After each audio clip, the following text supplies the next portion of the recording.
BBQ Central. Happy to have you aboard here for the really big barbecue show. Boing. We cook because we have to, and we grill because we want to. Hit me. Fine, how's it going? You have a great show. I'm a big fan. Boing. So what seems to be the problem here? This man looks like he's dead and he's in the crackle.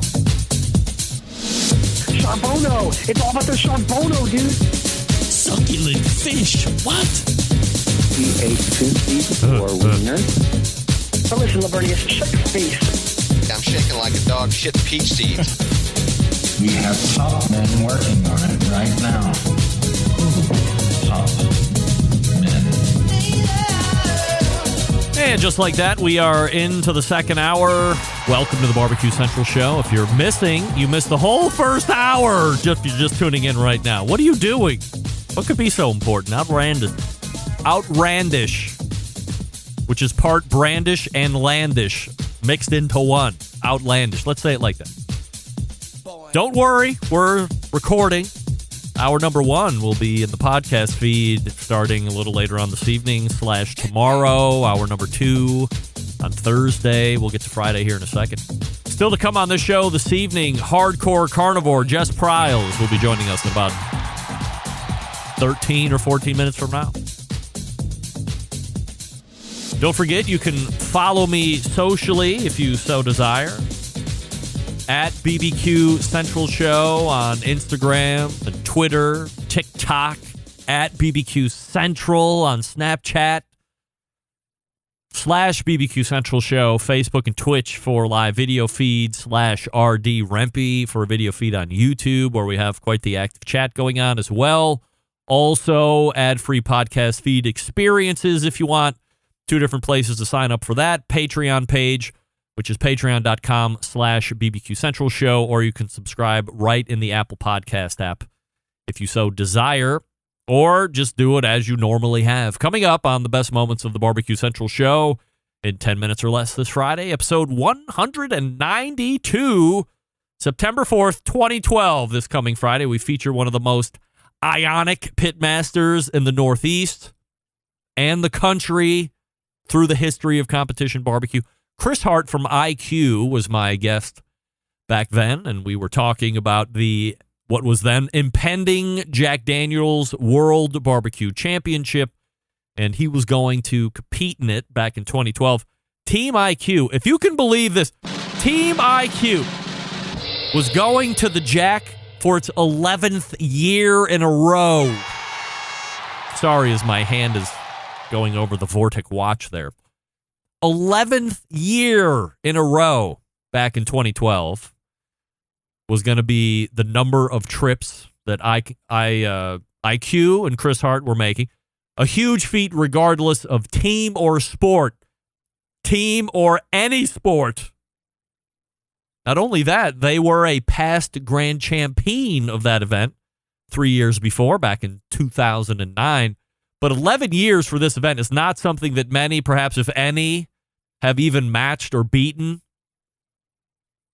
I think Myron Mixon went 10 times in a row, but then there was a year, I believe I mentioned it in this best of, that he didn't go 1 year.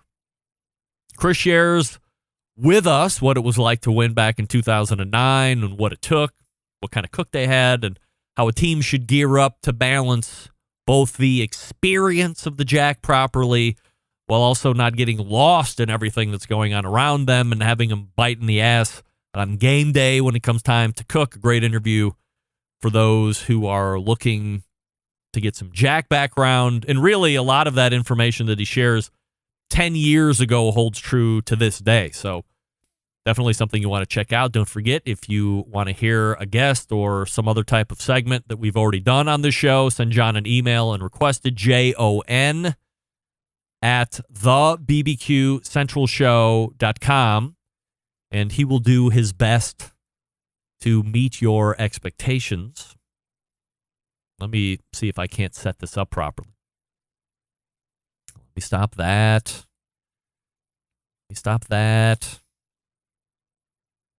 Let me see. Can I fit those in together? I can. Great.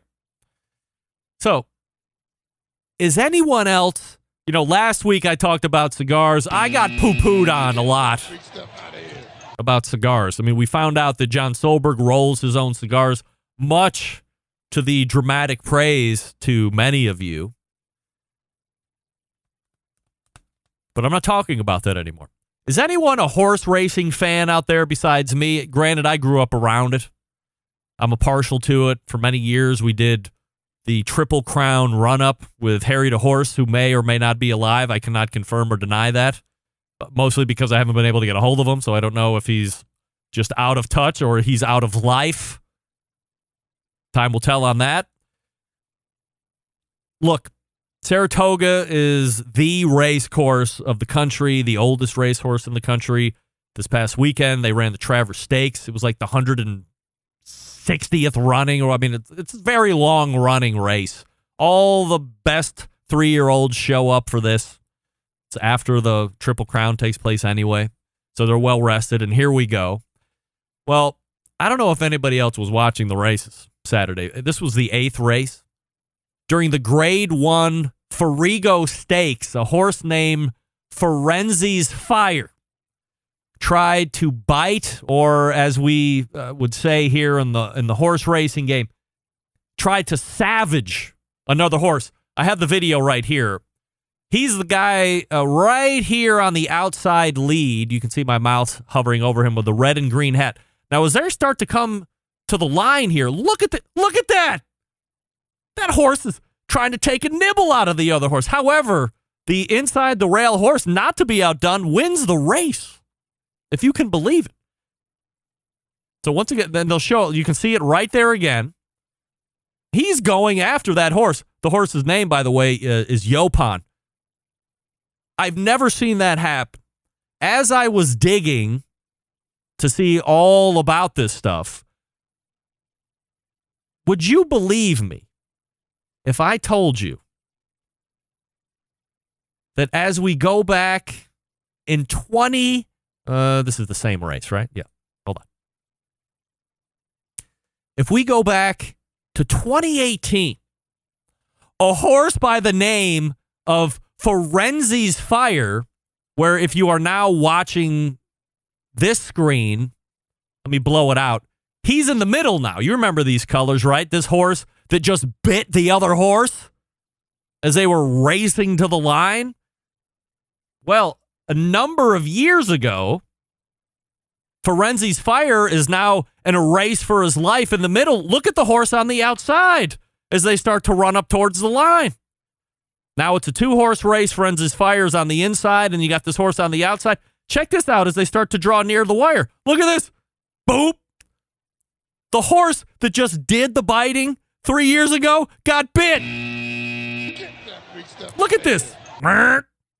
Almost took a bite out of the jockey. I mean, what are the chances of that happening? I've never seen that happen. And then within 30 minutes of me trying to find this bit so I could share it to you through a little due diligence on my part, the horse that did the biting on Saturday got bit 2 years ago or 3 years ago, back in 2018. Unbelievable. So having been savaged himself, Ferenzi's Fire decides to do it 3 years later this past weekend to Yopon. Yopon, not to be outdone, takes the biting and continues to win the race. So let's do this. Let's start the clock on Yopon. That is your winner of the race. And let's put a clock on Yopon to see if he decides it's time for him to savage a horse in the future. Although, as you start to look at the age of these horses that were in the 8th race, I mean, these are not the 3-year. These are not. Andrew, you are not the father.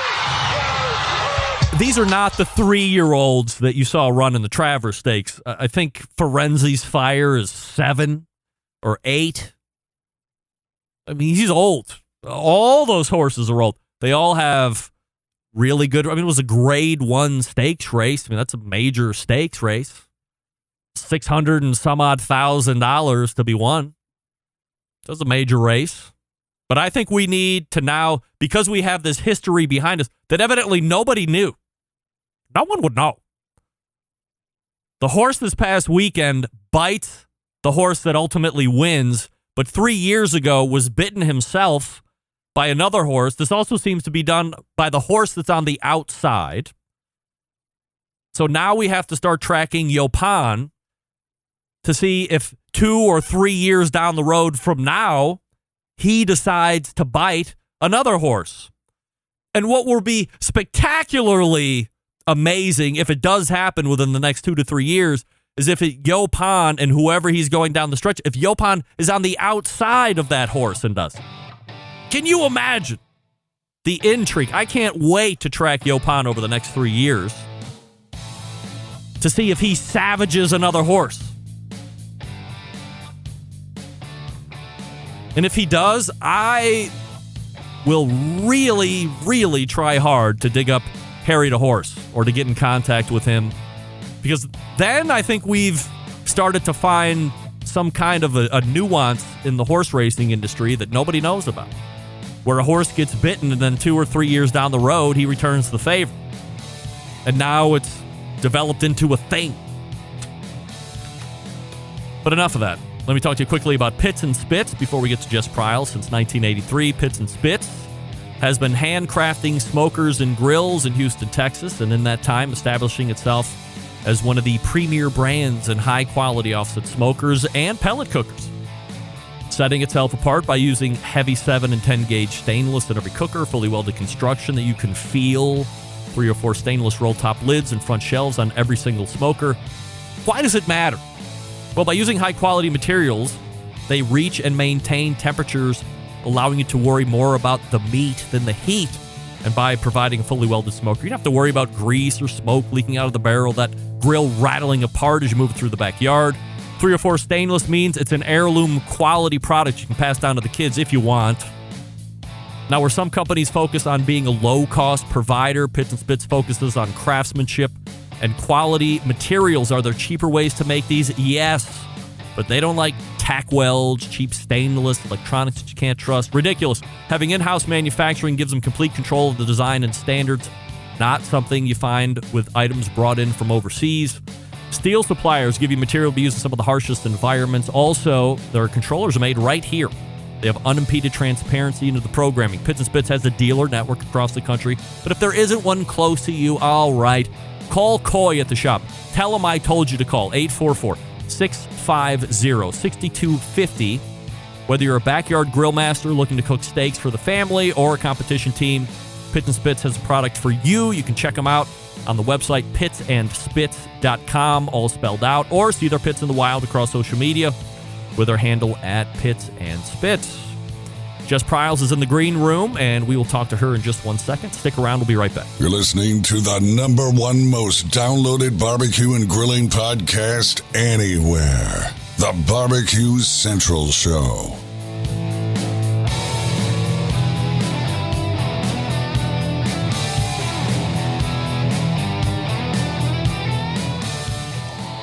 Howard Stern, Jim Rome, Dan Patrick, and Greg Rempe. The Mountain Rushmore of talk show entertainment.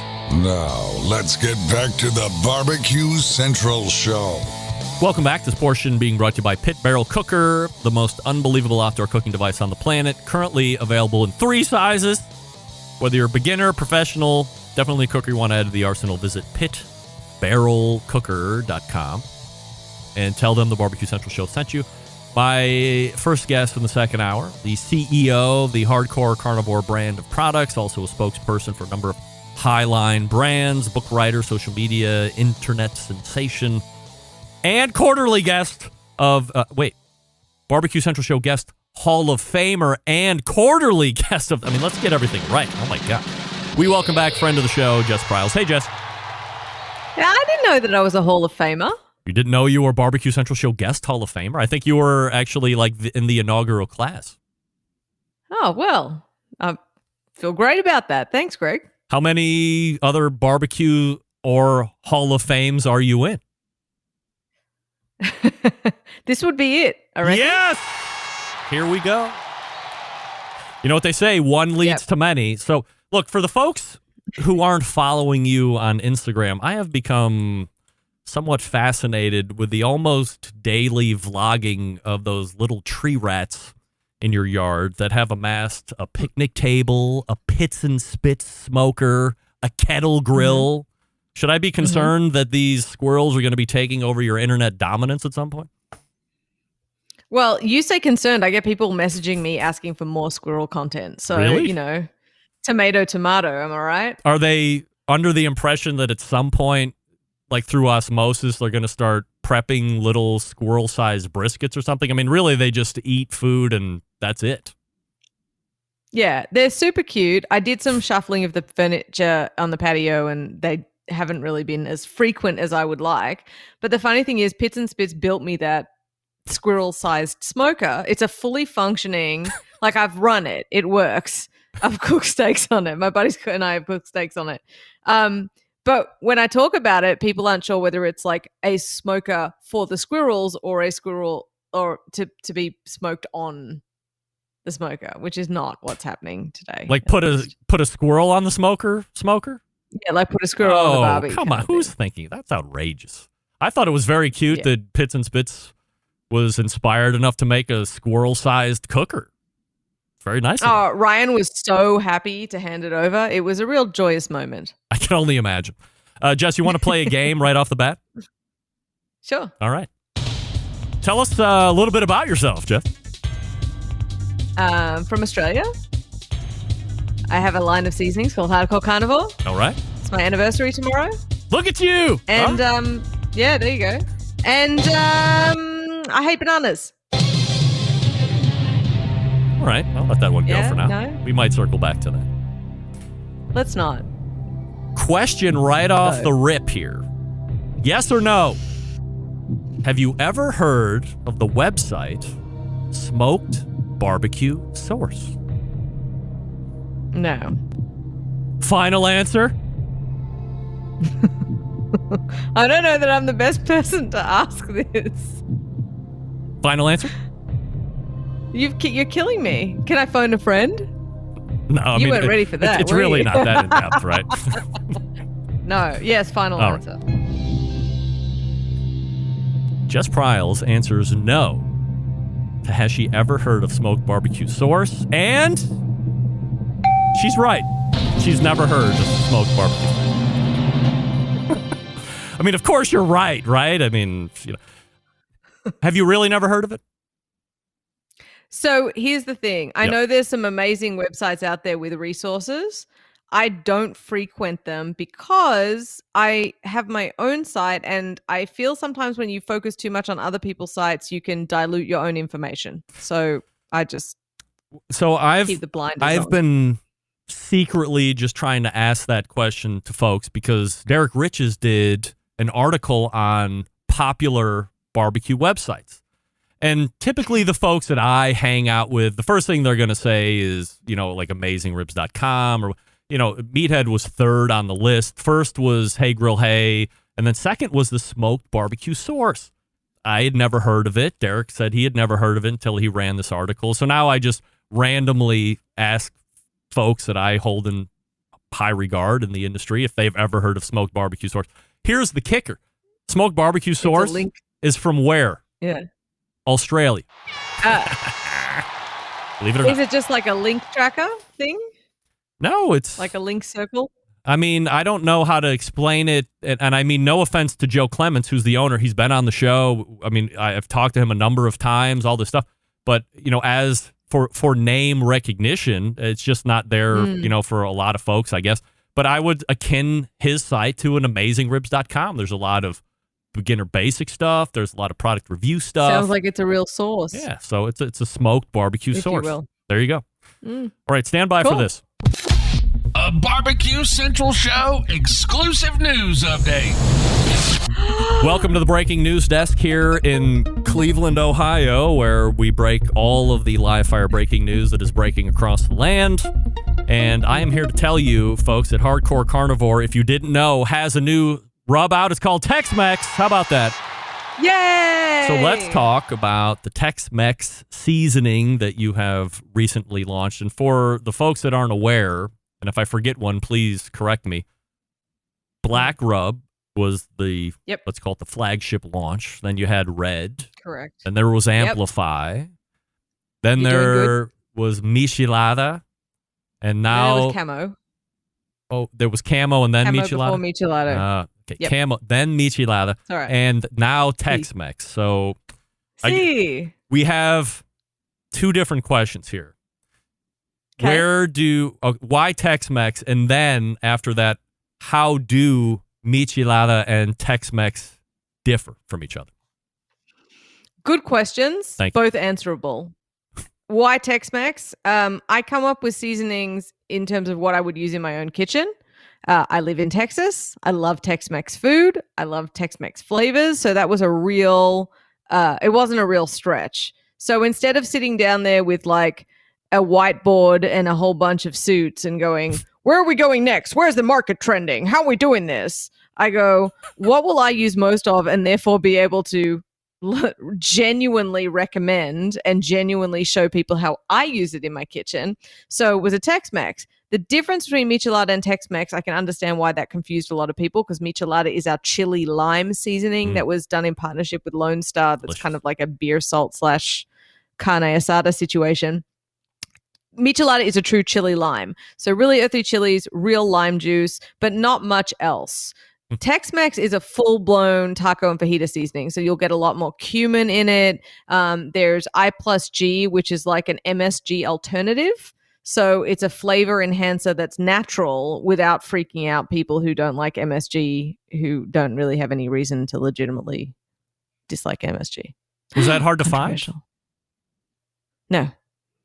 Is it widely used? No. And people aren't talking? I don't know if I knew that there was an MSG alternative that acted and did more or less the same There's kind of a thing. lot. Most like hydrolyzed proteins and yeast extracts are all like hydrolyzed corn proteins. They're all just flavorful ingredients. So it's other ways to boost umami and just general sort of flavors.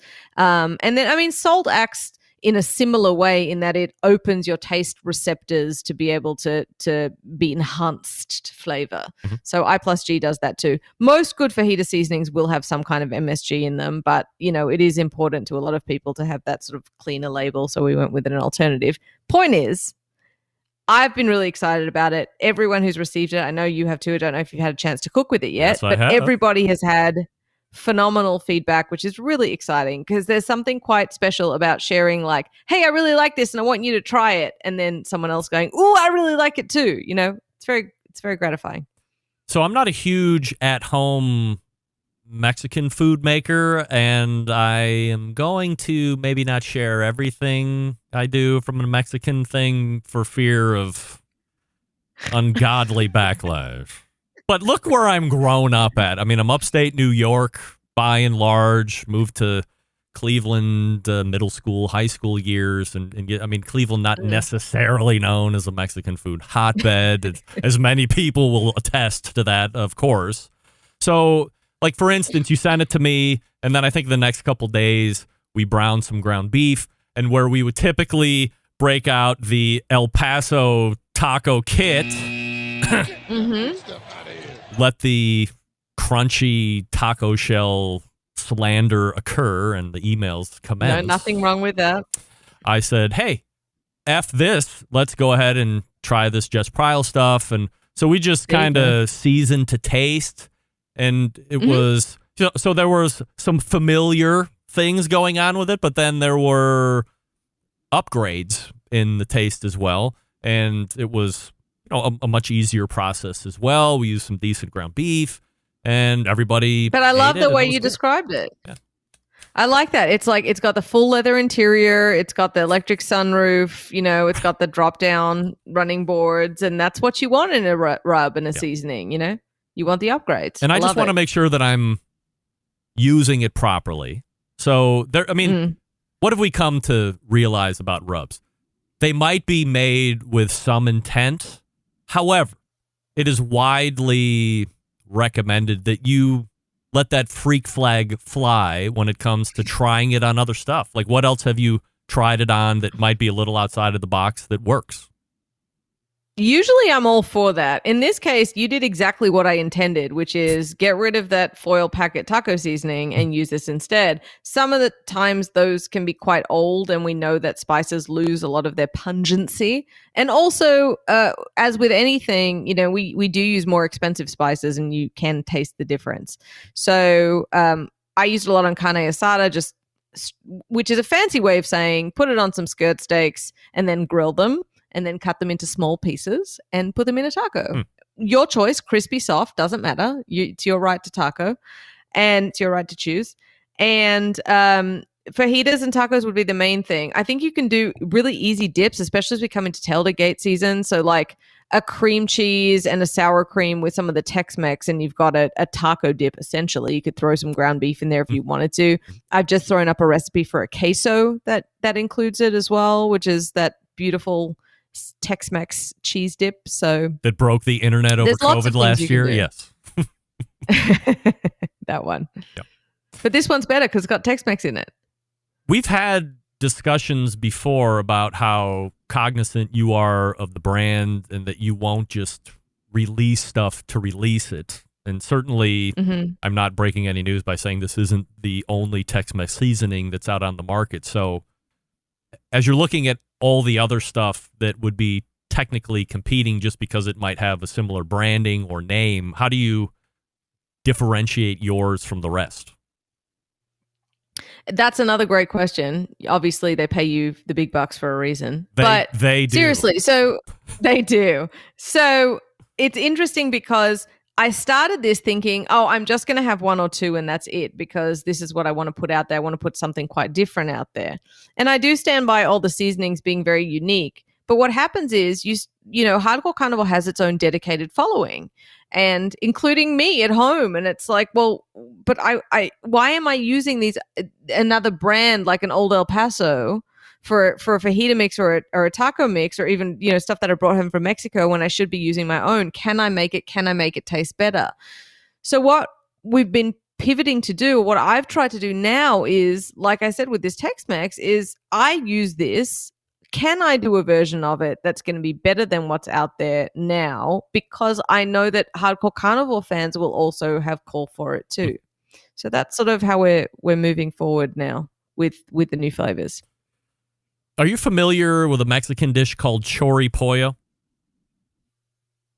I'm not, but I can guess. Oh, I have to play the song because I said chori pollo. I apologize. It's part and parcel. It's all right. I'm going to Mexico tomorrow. Did I tell you that? No. Well, yeah. Okay, I'm not going to say anything. I'm here for it. Oh, by the way, happy anniversary, of course. Thank you. Just how many years is this? 1, 2? 2. 2. All Two. Right. Nice. 2. What have you learned being married over 2 years? Late bloomer.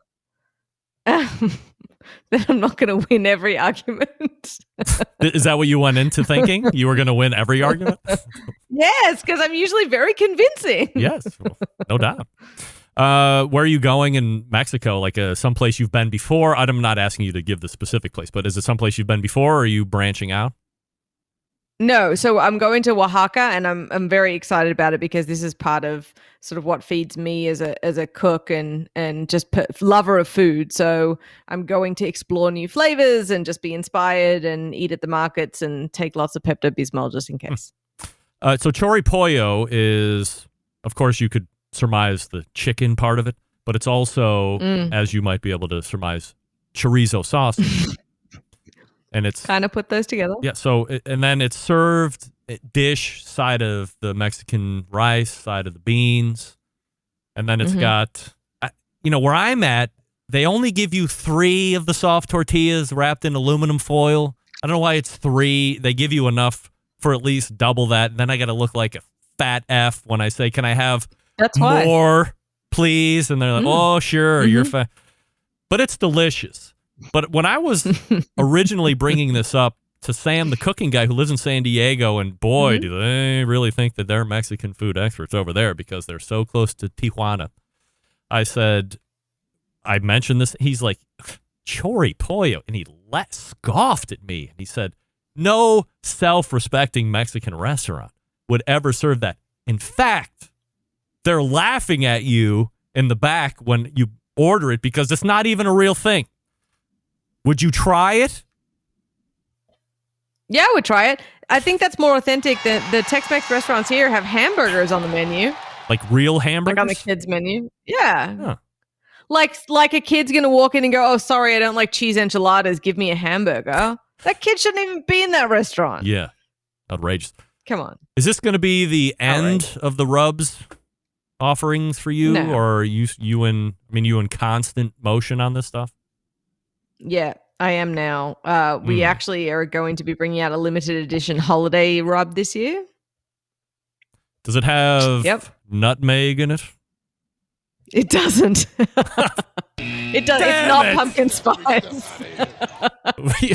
That would be the limited fall edition, and then the limited Christmas would be, nutmeg or clove, or is there going to be peppermint bark in your rub for Christmas? Could be it. Obviously, I need you in the R&D department because you're nailing this much better than I do.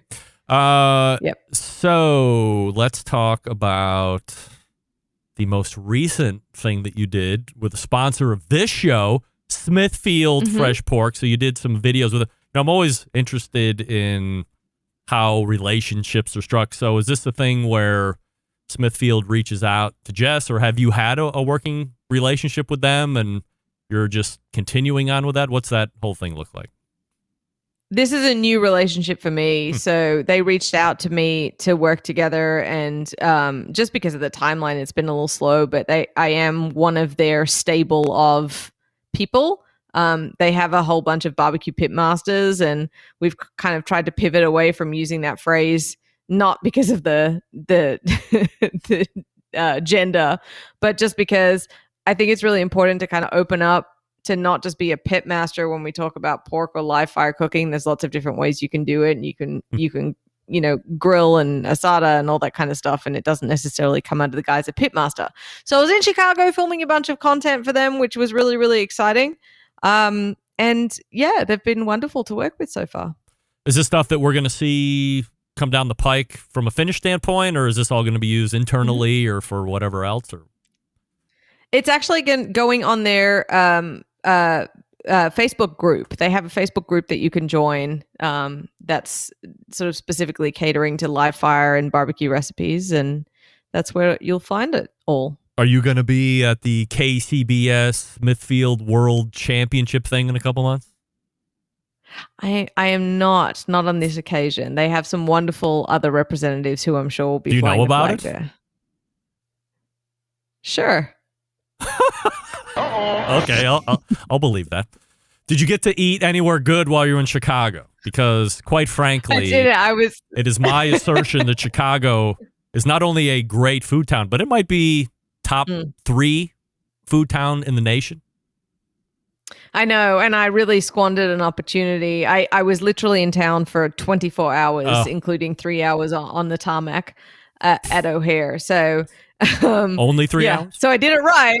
Yeah, right. I didn't, but I did make a short list because I hope to go back and I can see exactly what you see. I really want to go and eat Greek food there because we had a lot of Greek food in Melbourne, Australia, where I'm from, and I really miss good Greek food. So, like lamb, a lot of good lamb. We're talking with Jess Pryles from hardcorecarnivore.com and jesspryles.com, and you can follow her on all those associated social media accounts as well. A little while back, you posted a video on the aforementioned social medias about washing meat. The video goes crazy, generates a ton of views. But as I read through the comments, it signaled to me a few different things. One, I'm not going to bother getting into it tonight as I fear it puts you in a no-win situation. Whether you're right or not, you're just not going to win. But the one I will ask you about is whether this concept of or perception of safety sits with folks, because it appears that some folks will flatly refuse to hear what science says on this subject and in turn refuse to change their practices. So can you give me a brief overview of what this whole video life cycle was and what you've been able to take away from it? Well, isn't that a good microcosm for the world we live in at the moment? I know. Really. I'm thinking of as I'm talking out loud, people are just tuning in and like, what the hell is he talking about? We're talking about washing meat, you mother. Washing meat. Relax. That's right. Yeah, we're talking about washing meat. So here's the deal. Reposted a video of someone rinsing a steak and did a PSA, which you can find on the USDA website, that they recommend you not wash meat and explain the same reasons, which is when you cook meat, you will effectively kill any bacteria that's on the surface. That rinsing with water won't rid that anyway. It may remove some just by sheer force, but it certainly doesn't make it sterile. You should not use soap. But the idea being that you actually take more of a risk washing the meat by having micro droplets splash off the meat that can potentially carry bacteria and infect your kitchen. So it's a cleanliness standard. So they're like, don't even bother with that step. Just cook it. You'll be right, basically, is the message. And there are a lot of folks that got brought up in their households by being taught that you have to do it, that it's unclean if you don't. And really, a lot of it just lies in the fact that they don't understand the science behind it. They don't understand that the heat killing the bacteria. Some of it is cultural in terms of, we have a better food system here in the United States, so we see less sort of foodborne illness with things like trichinosis, things that you would find in second and third world countries where you do have to cook the meat a different way. So there's more hesitance there, but there's same hesitance, for example, with a rare steak, right? But there was a lot of pushback, a lot of, well, that's fine. I'll just keep doing it the way I want, which is just really frustrating to hear, like, oh, that's okay that you are in a graduate program for meat science, and it's okay that this is the formal advice from the United States Department of Agriculture Health Services that mandates all of our meat. But no, I'm good. I'm going to stick with, I'm just going to keep washing it. So that's basically what happened. There were a lot of, I'm just going to stick with keeping on washing it. Some people can't break away from what their mothers taught them, Yeah. They just don't want to hear it. My mom washed her chicken. My mom washed her raw meat.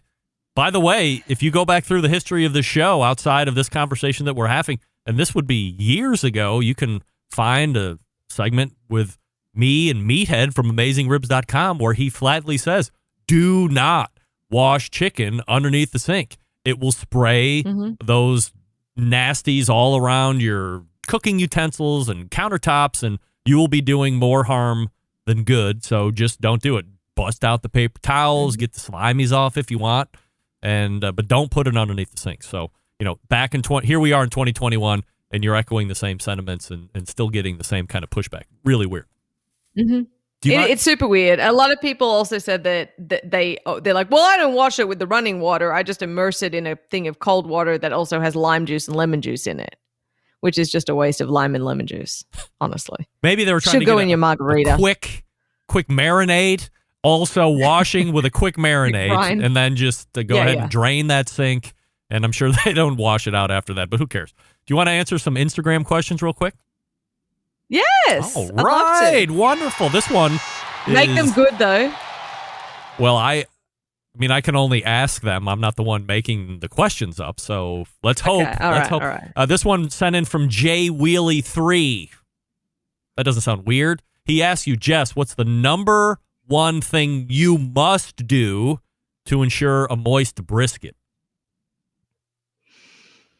Buy the best quality meat you can, and make sure that it's a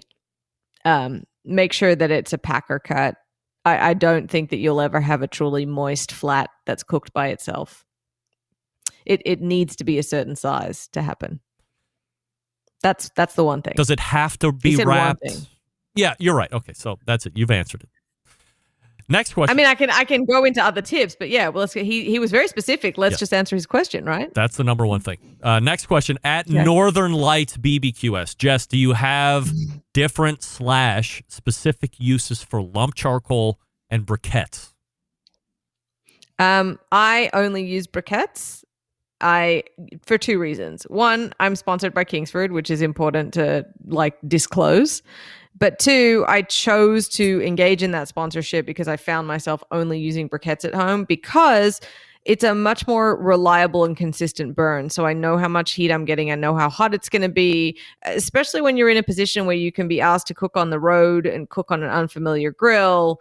And there's a lot of variables there. You know, even as many times as I've cooked a steak in my life, there's always the curveballs that can come your way. So it just takes some of the guesswork out of it. And I generally use their professional or their original.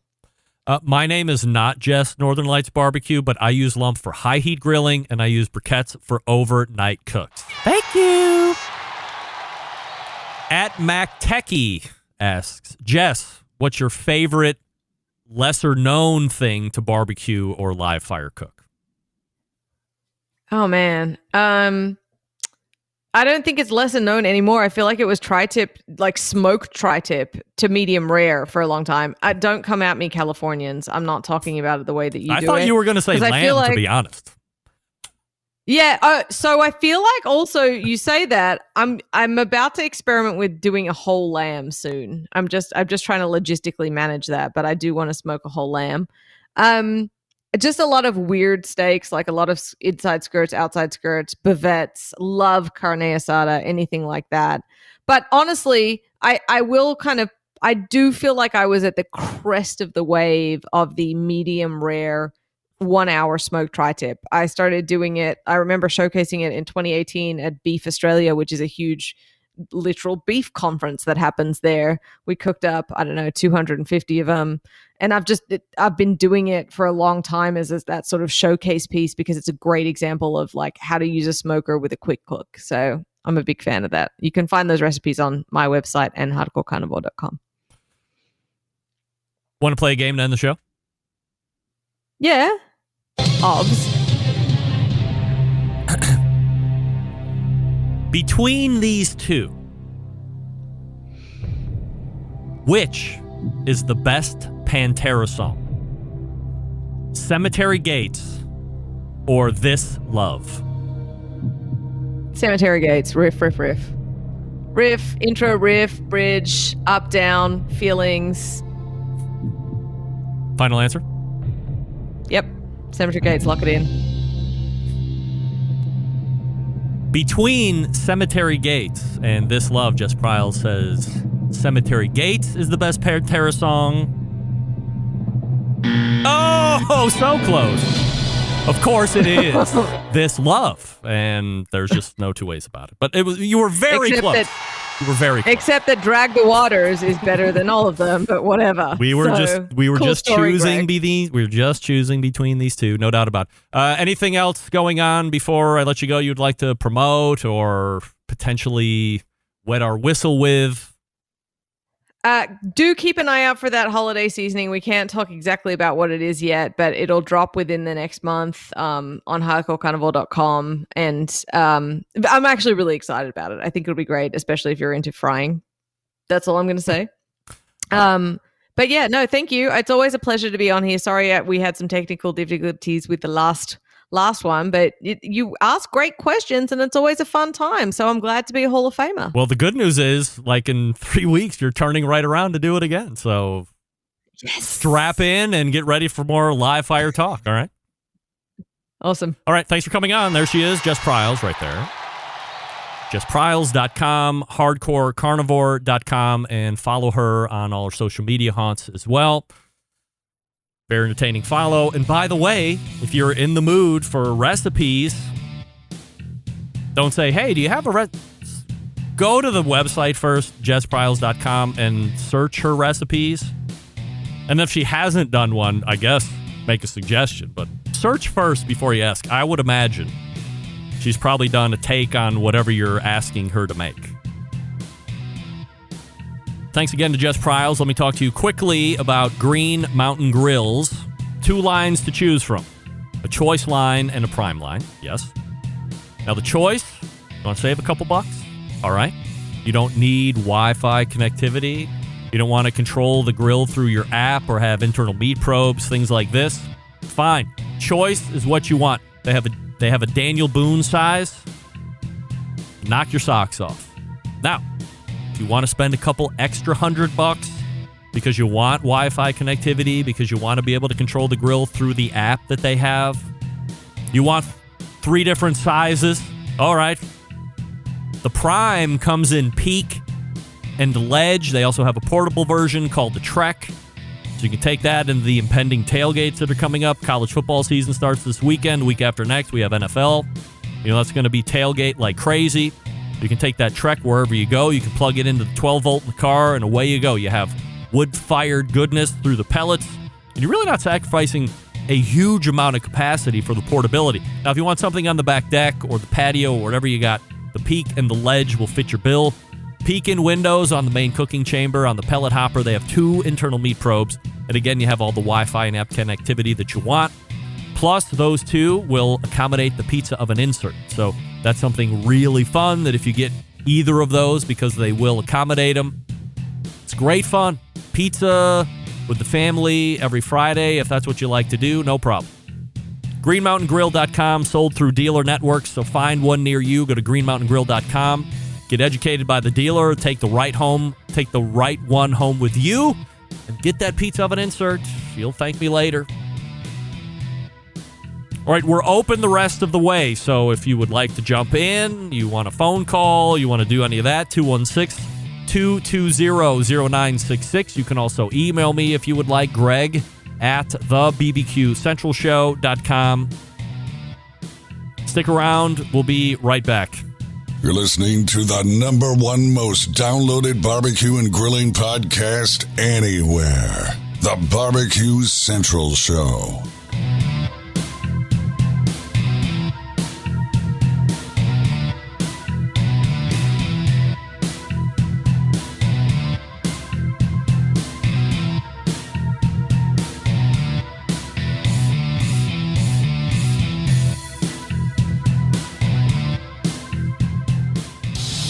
Celebrating over 10 years of prolific and unparalleled live fire barbecue and grilling talk.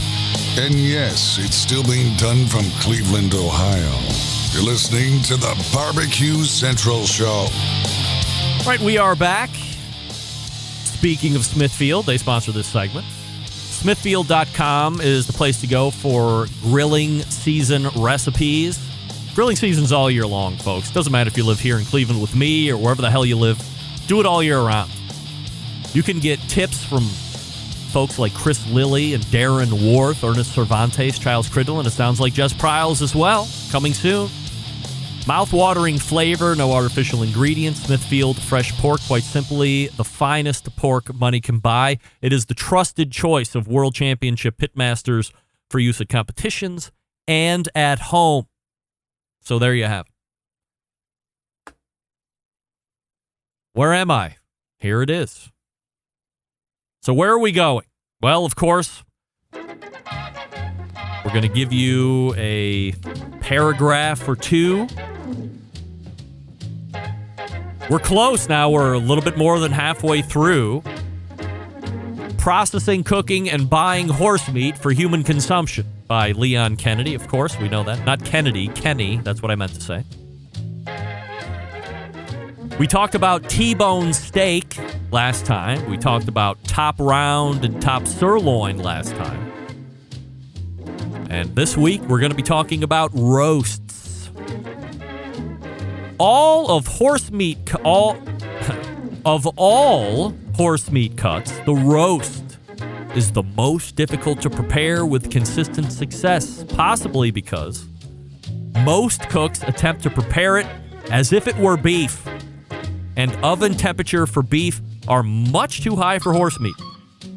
Cooked at temperatures exceeding 250 to 275, the horse meat roast loses the greater percentage of its natural juices, which in turn causes the meat fibers to shrink. The result is a tough, dry, rubbery roast. We don't want that. Nor can the juices be sealed in by pre-oven searing. What? Leon? What are they doing in 1952? They didn't know that pre-oven searing doesn't seal in the juices. Just by sheer, what do they call that? when you do something, I don't know, knee-jerk reaction, just by sheer reflex. That's what I want to say. I was just going to toss this book away. I mean, I'm insulted. I have to apologize now. And let's just point out, this was written in 1952.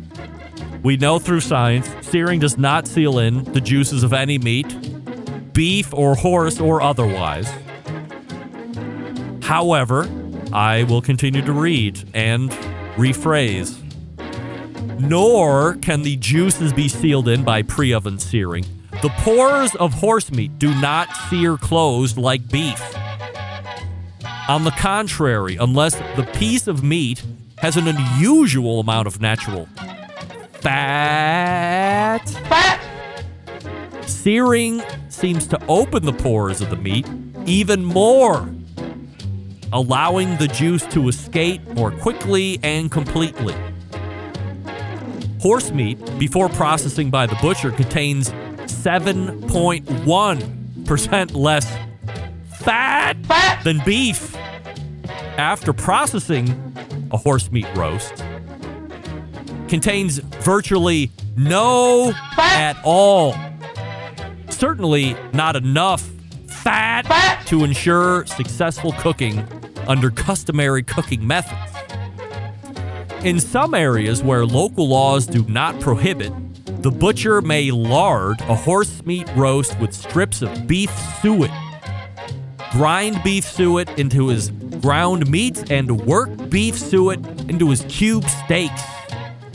However, it is not wise to depend on this practice. It seems traditional where horse meat becomes generally accepted.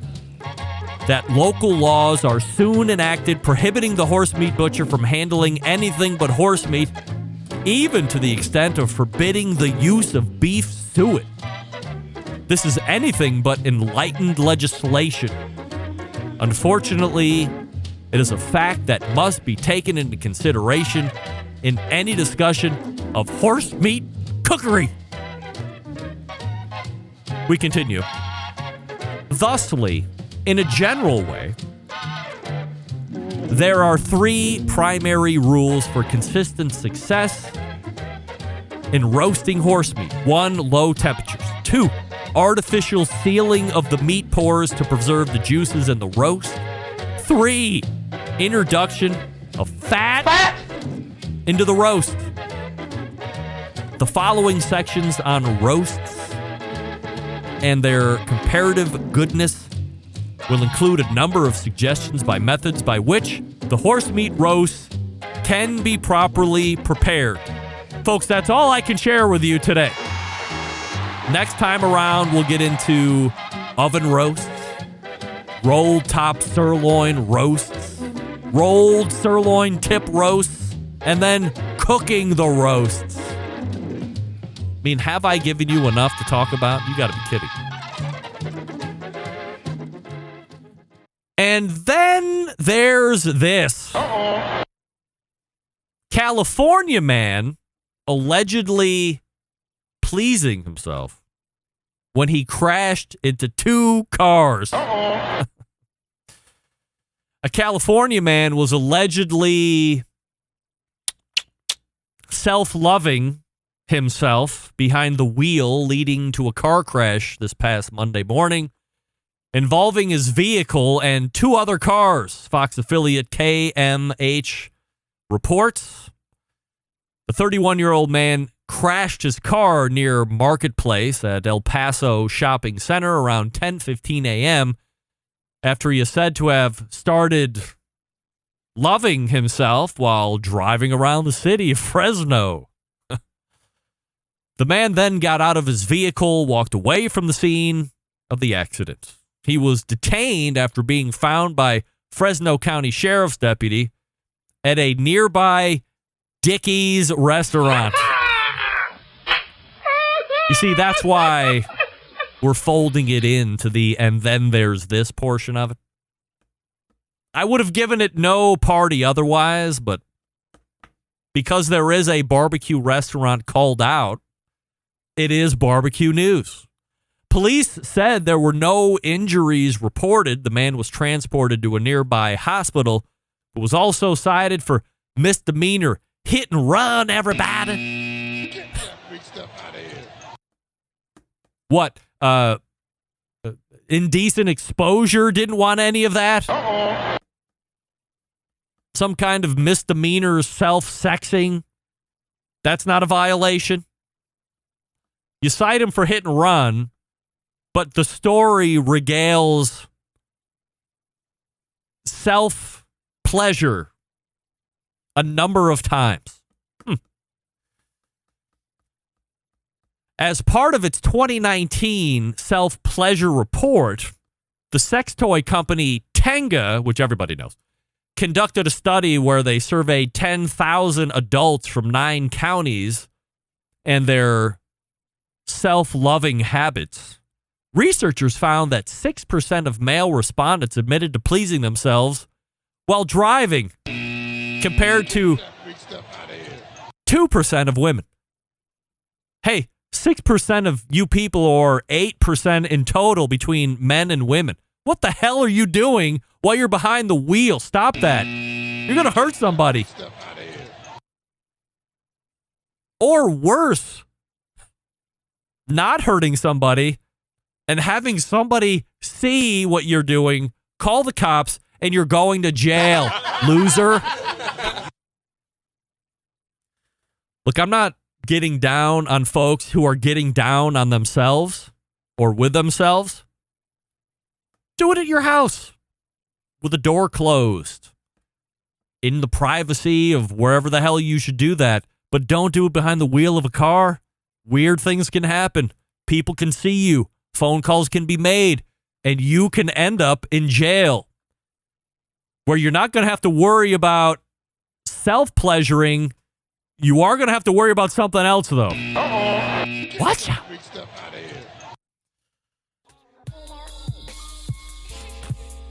Self-loving behind the wheel. That's where we're at now.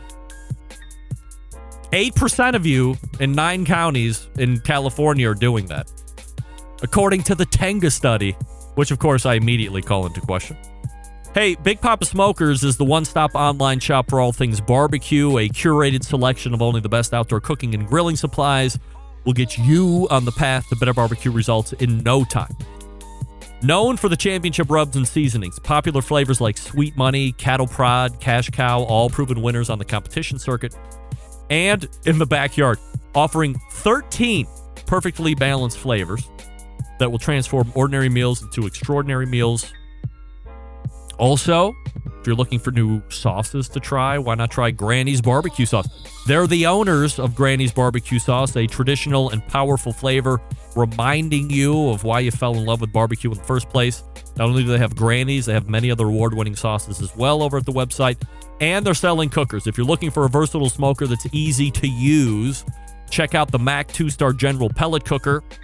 Big Poppa Smokers, the exclusive Mac dealer, even offering special packages. Not a fan of pellet smokers? Try the Old Hickory Ace BP, the only charcoal smoker that Big Poppa trusts on his competition trailer. If you're not sure of what grill you need, call them 877-828-0727 or shop the website at bigpoppasmokers.com. That's BIGPOPPA smokers.com. And see what they have. Big Poppa Smokers, proud sponsor of the show and proud to have them.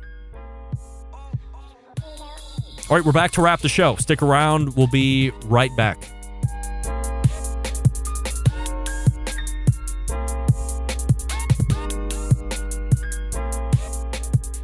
Whole packers, full racks, legs and thighs, injecting butts. If you've never heard this before, you might think you found the best XXX show ever.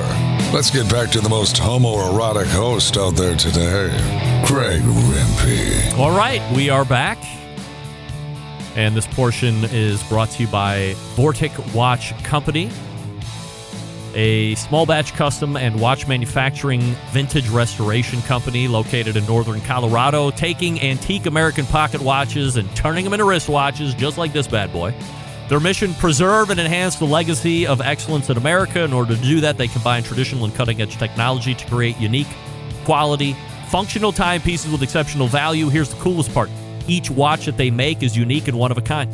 Founded on the motto that America wasn't assembled, it was built. Check out vorticwatches.com for more information. Question coming in from Chris Sailorman. Is that Barbecue Central shirt he's wearing? It is a Barbecue Central shirt that he's wearing. And if you go to Amazon.com and you search BBQ Central Show shirt, I believe it will actually show up. I don't inventory anything. I'm not really into selling that much stuff into the, like, product-wise to the fan base. So I think they still have them.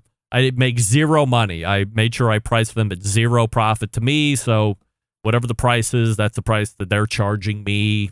But again, I don't sell a boatload of them every week, so I'm not going to even mess with that inventory stuff. But search it on Amazon. If not, maybe we'll do a run up after the fact. Who knows?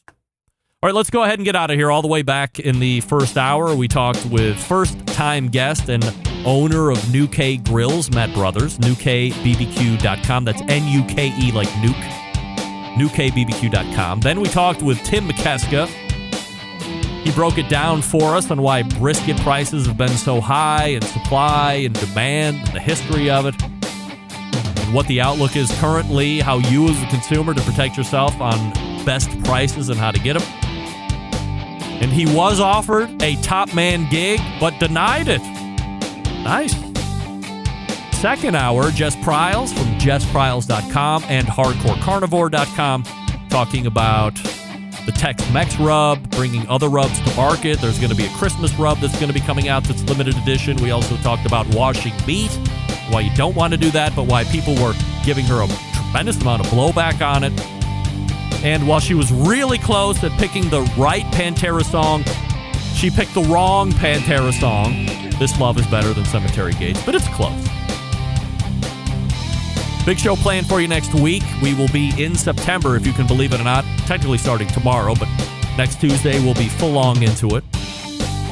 Malcolm Reed will be in. Maybe we'll have a Mark Williams sighting. Sam the Cooking Guy is here as well, plus others. So how do I always leave you? September 11th, 2001. I will never forget. Until next Tuesday at 9 p.m. Eastern. This is your program host and proud U.S. American, Greg Rempe. Good night now.